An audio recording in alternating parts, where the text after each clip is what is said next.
Donc salut à vous les amis de Kezaku. Dans cette vidéo, nous allons aborder la notion des...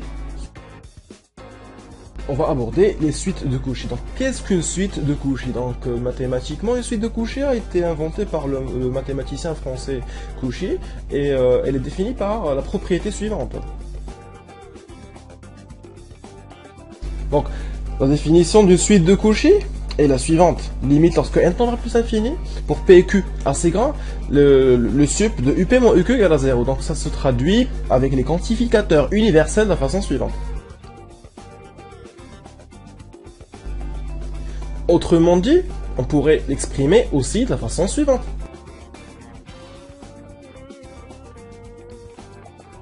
Et donc, si nous voulons lire la propriété de Cauchy, donc si on veut l'interpréter, encore une fois graphiquement, on va dire qu'à partir d'un certain rang, tous les termes de la suite UN se rapprochent de manière uniforme. Donc si on veut représenter cette propriété graphiquement, on va tracer le graphe suivant.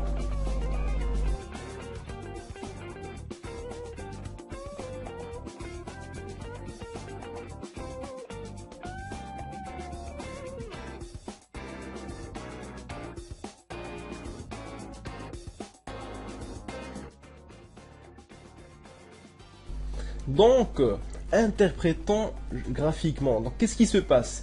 Donc, pour un certain n0, c'est-à-dire pour n assez grand, on trouve que tous les termes de la suite un sont confinés à la bande envers d'épaisseur epsilon, c'est-à-dire d'une autre manière que, quel que soit n supérieur ou égal à n0, un moins un plus k est strictement inférieur à epsilon. La distance entre deux termes de la suite sont inférieures à epsilon, quel que soit epsilon appartenant à R+. Et donc, R+ étoile. Et donc, qu'est-ce qu'il advient? Donc, on peut démontrer que toute suite de Cauchy est bornée. Donc, visuellement, on peut le constater facilement. Et donc, on peut aussi montrer, encore plus fort que ça, que toute suite de Cauchy est convergente. En fait, c'est une propriété qui est valable dans tout espace complet. Donc, à part ce qui se passe sur R, on peut le montrer sur tous les espaces complets. Donc, vous verrez cette notion en topologie et ça sera abordé en maths spé.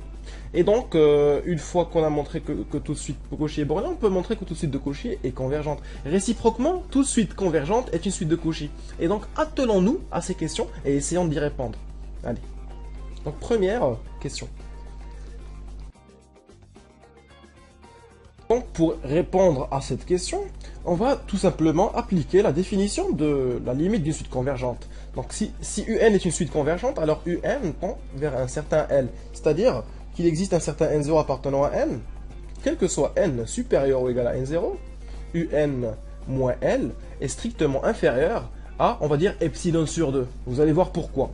Et donc, la même chose, on peut le dire, donc, quel que soit n supérieur ou égal à n0, on peut le dire sur quel que soit p supérieur ou égal à n0. UP moins L est strictement inférieur à epsilon sur 2. Et donc, quel que soit n et p supérieur ou égal à n0, qu'est-ce qu'on peut dire sur un moins p? Donc, un moins p, on va dire que c'est égal à un moins L plus L moins UP. La somme des deux distances. Qui est inférieure donc, à un moins L plus inférieur ou égal plus UP moins L. D'accord? Et donc, c'est inférieur ou égal à epsilon sur 2 plus epsilon sur 2. Ce qui fait que UN moins P, la distance qui les sépare, elle est inférieure ou égale à epsilon. Et donc, toute suite convergente est une suite de Cauchy. Montrons maintenant que toute suite de Cauchy est une suite bornée. Donc, pour montrer que toute suite de Cauchy est bornée, on va appliquer la définition de la suite de Cauchy en prenant epsilon est égal à 1. C'est-à-dire qu'il existe un N1 appartenant à N. Quel que soit N et P supérieur ou égal à N1, on aura UN moins UP strictement inférieur à 1. Et donc, pour le cas particulier de P est égal à N1, on va trouver que, quel que soit N supérieur ou égal à N1, UN moins UN1 est strictement inférieur à 1. Et du coup, on va considérer en fait la suite UN moins UN1. N appartenant à N. Donc c'est une suite UN moins une constante. Donc la suite UN moins UN1 est bornée est bornée donc sur n1 plus l'infini. Et bien sûr, elle est bornée aussi sur l'ensemble 0, n1. Bien sûr, l'ensemble d'entier 0, n1. On peut même dire que la valeur inférieure et la valeur maximale de un moins un sur cet ensemble, c'est le min de un moins un et le max de un moins un, parce que cet ensemble, c'est un ensemble fini. Et du coup, la suite un moins un est bornée sur n entièrement. Et donc, on peut dire qu'elle est bornée. Puisque un moins constante est bornée, alors la suite un est bornée. Donc c'est facile, on ne va pas s'attacher encore plus à cette démonstration. Maintenant, montrons quelque chose de plus intéressant. Donc, un théorème fondamental des suites de Cauchy sur R et sur tout espace complet. Donc, on va s'intéresser au problème sur R. Donc, toute suite de Cauchy est convergente. Un peu d'analyse avant de répondre à cette question. Un peu d'analyse. Donc, qu'est-ce qu'on a montré? On a montré que UN est borné. UN est borné. Et donc, si UN est convergente, alors elle a une limite L. D'accord? Et puisque UN est borné, qu'est-ce qu'on peut dire si UN est borné? Donc, UN admet une extractrice. On va appliquer le théorème de Bolzano-Weierstrass. Donc, Bolzano-Weierstrass, qu'est-ce qu'il nous dit? Qu'il existe une extractrice phi de n, telle que U de phi de n est convergente. Et si UN est convergente, alors elle tend vers L. Et du coup, U phi de n tendrait vers L. Donc, U phi de n tendrait vers L, d'accord? Donc ce qu'on doit montrer, c'est que la suite UN tend vers ce même L. D'accord? Alors, montrons ça. Et donc, pour commencer, on va prendre, quel que soit... On va appliquer la définition de la suite de Cauchy. Donc, pour epsilon donné, on va prendre en fait pour epsilon, il existe un n0 appartenant à n, tel que, quel que soit n supérieur ou égal à n0, et p supérieur ou égal à n0, on aura un moins p inférieur ou égal à epsilon. Qu'est-ce qu'on peut aussi dire en même temps?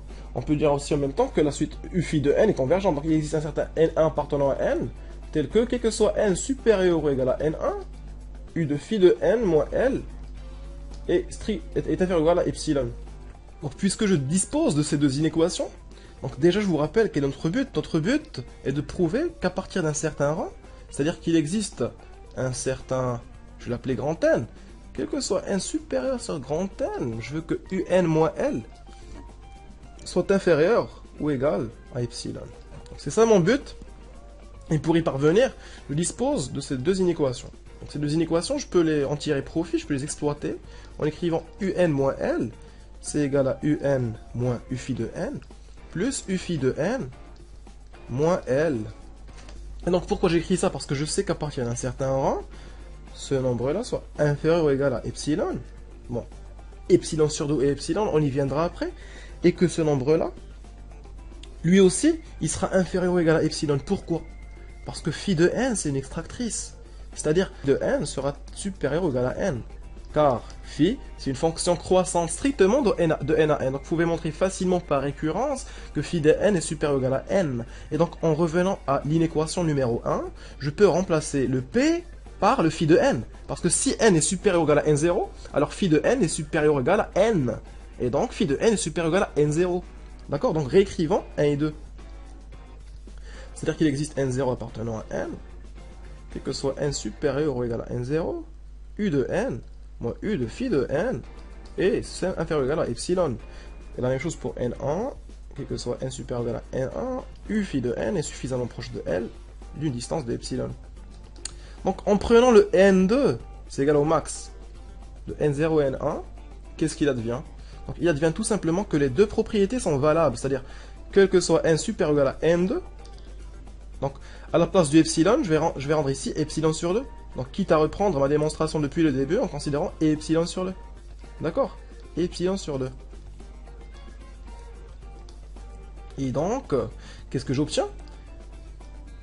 Donc, ce que je veux obtenir en fait, c'est un moins l. C'est la distance un moins l. Je vais la rendre inférieure ou égale à un moins u phi de n plus u phi de n moins l. C'est-à-dire qu'elle est inférieure ou égale à epsilon sur 2 plus epsilon sur 2 qui est égal à epsilon. Et donc, à partir d'un certain rang, c'est-à-dire quel que soit epsilon supérieur strictement à 0, il existe un certain n2 appartenant à n. Quel que soit n supérieur à n2, la distance un moins l est inférieure ou égale à epsilon. C'est-à-dire que la suite un tend vers l. Donc la suite, la limite L, donc qui est à la base la limite de la suite qu'on a extraite à partir de UN, la suite qu'on a extraite et qu'on a montré grâce au théorème de Boson-Weierstrass qu'elle tend vers L.